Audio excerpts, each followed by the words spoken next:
देखिए अगला है, तो परमाणु और अणु पढ़े थे हमने। पहले हम तत्वों के अणुओं की बात करते हैं।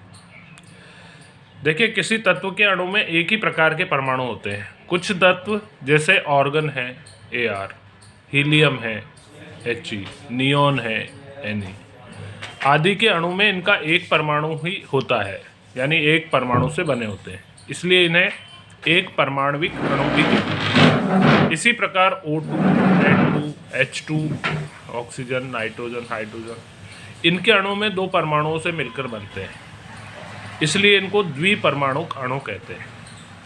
तो देखिए किसी भी अणु में उपस्थित परमाणुओं की जो संख्या होती है उसको उस अणु की परमाणुकता कहा जाता है।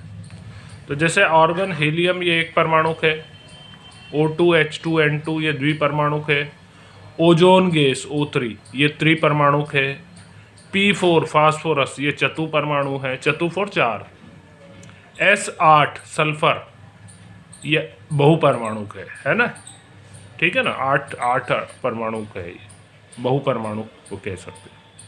अब हम यौगिकों के अणुओं की बात करते हैं। जब भिन्न भिन्न तत्वों के परमाणु एक निश्चित अनुपात में क्रिया करते हैं, जुड़कर यौगिक के अणु का निर्माण करते हैं।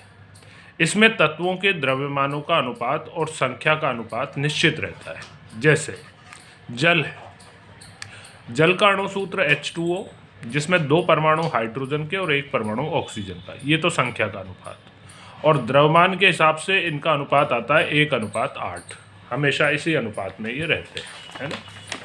इसी प्रकार आप देखिए अमोनिया गैस है NH3, अमोनिया गैस में नाइट्रोजन का एक परमाणु और हाइड्रोजन के 3 परमाणु, ये तो संख्या का अनुपात है, और द्रव्यमान के हिसाब से अनुपात आता है 14:3, ये द्रव्यमान के हिसाब से इनका। इसी प्रकार कार्बन डाइऑक्साइड CO2, कार्बन और ऑक्सीजन की परमाणुओं की संख्या का अनुपात कार्बन 1 है, ऑक्सीजन 2, और भार के हिसाब से, द्रव्यमान के हिसाब से इसका अनुपात आता है 3:8, क्योंकि कार्बन का परमाणु भार होता है 12 और ऑक्सीजन का होता है 16 दूनी 32, एक परमाणु का 16 होता है, तो 16 दूनी 32, तो 12:32 को काटोगे 4 से, 4 तिया 12, 4 अट्ठे 32, 3:8 का अनुपात द्रव्यमानों का अनुपात आता है। अब हम बात करते हैं आयन या मूलक की। देखिए परमाणु अथवा परमाणुओं का ऐसा समूह जिस पर निश्चित मात्रा में धन आवेश या फिर ऋण आवेश उपस्थित रहता है, इसको आयन या मूलक कहते हैं।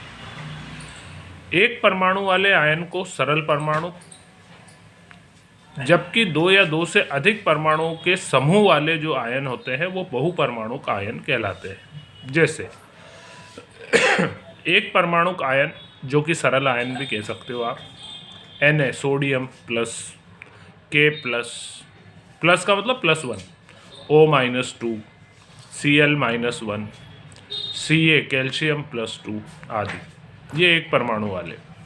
और बहुपरमाणुक आयन में NH4 अमोनियम आयन कहलाता है, +1, NO3-1, SO4-2, इसमें 2 या 2 से ज़्यादा परमाणुओं के समूह से बना हुआ है ये एक सल्फर, 4 ऑक्सीजन, इसमें एक नाइट्रोजन, 3 ऑक्सीजन, इसमें एक नाइट्रोजन, 4 हाइड्रोजन, ऐसे करके परमाणुओं के समूह वाले हैं।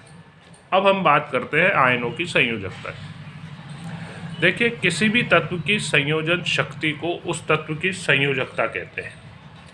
आयनों पर जो आवेश उपस्थित होता है जितनी मात्रा में, उसी मात्रा को आयनों की संयोजकता कहा जाता है। कुछ तत्व एक से ज़्यादा प्रकार की संयोजकता को प्रदर्शित करते हैं। इस स्थिति में कम संयोजकता होने पर नाम के अंत में अस प्रत्यय लगाते हैं और अधिक संयोजकता होने पर इक प्रत्यय लगाया जाता है ना। आजकल इन परिवर्तनशील संयोजकता को दर्शाने के लिए तत्व के नाम के पीछे कोष्टक में संयोजकता को रोमन संख्या के रूप में भी लिखकर प्रदर्शित किया जा सकता है। जैसे उदाहरण है, कॉपर के 2 प्रकार की संयोजकता होती है, +1 भी होती है, +2 भी होती है, तो इसका नाम क्यूपरस, इसका नाम क्यूपरिक, या फिर कॉपर 1 कॉपर 2। ऐसे ही Fe आयरन, फेरम, इसकी 2 होती है, एक +2 होती है, एक +3 होती है। तो +2 वाला फेरस, +3 वाला फेरिक, या फिर इसको आयरन 2 आयरन 3 ऐसे भी व्यक्त कर सकते हो। इसी प्रकार Hg मरकरी पारा +1 भी दर्शाता है, +2 भी दर्शाता है। तो +1 कम वाला मर्क्यूरस और +2 मर्क्यूरी या मरकरी 1 मरकरी 2। इसी प्रकार एक Sn ये स्टेनम होता है, +2 और Sn+4 2 टाइप की संयोजकताएं आती है। तो ये स्टेनस, ये स्टेनिक या स्टेनम सेकेंड, स्टेनम 4, ठीक है ना। तो ये है आपके परिवर्तनशील संयोजकता दर्शाने वाले कुछ आयन। 2 से ज़्यादा प्रकार की संयोजकता, 1 से ज़्यादा प्रकार की संयोजकता। अब हम बात करते हैं आयनों के नाम और उनकी संयोजकता के नियम। एक ही प्रकार की पहले धन आयनों की ले रहे हैं। इनका नियम यह है कि जो एक ही प्रकार की संयोजकता दर्शाते हैं धन आयन, उनका नाम वही होता है जो उनके तत्व का नाम होता है। जबकि 2 प्रकार की संयोजकता दर्शाने वाले आयनों में अभी जो नियम पढ़ के आए हैं, कम संयोजकता होने पर अस और अधिक संयोजकता होने पर इक प्रत्यय लगाते हैं और साथ में या फिर रोमन संख्या के रूप में संयोजकता को कोष्टक में लिखते हैं, है ना। तो ये उदाहरण है सारणिक में एक प्रकार की संयोजकता दर्शाने वाले H+1 हाइड्रोजन, Na+1 सोडियम,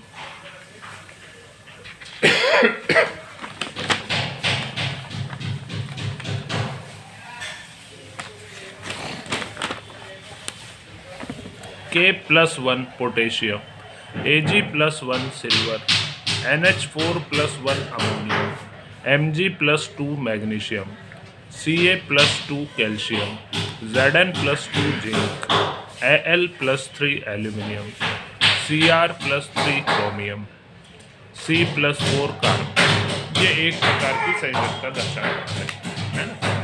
अब 2 टाइप की संयोजकता दर्शाने वाले धन आयन जो हमने अभी पढ़े थे वही वाले हैं। Cu+1 Cu+2, क्यूपरस क्यूपरिक या कॉपर 1 कॉपर 2, है ना।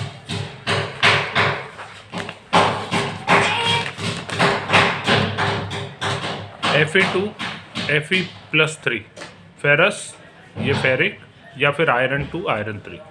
Hg+1 Hg+2 मर्क्यूरस मर्क्यूरिक या फिर mercury 1 mercury 2। Sn+2 Sn+4 stannous Stenik या स्टेनम सेकेंड स्टेनम 4। ये है आपके धन आयन।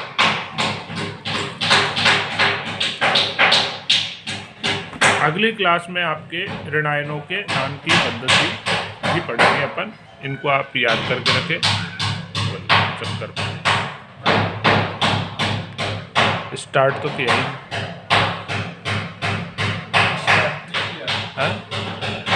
स्टार्ट तो किया ही नहीं था, पढ़ा पढ़ोगी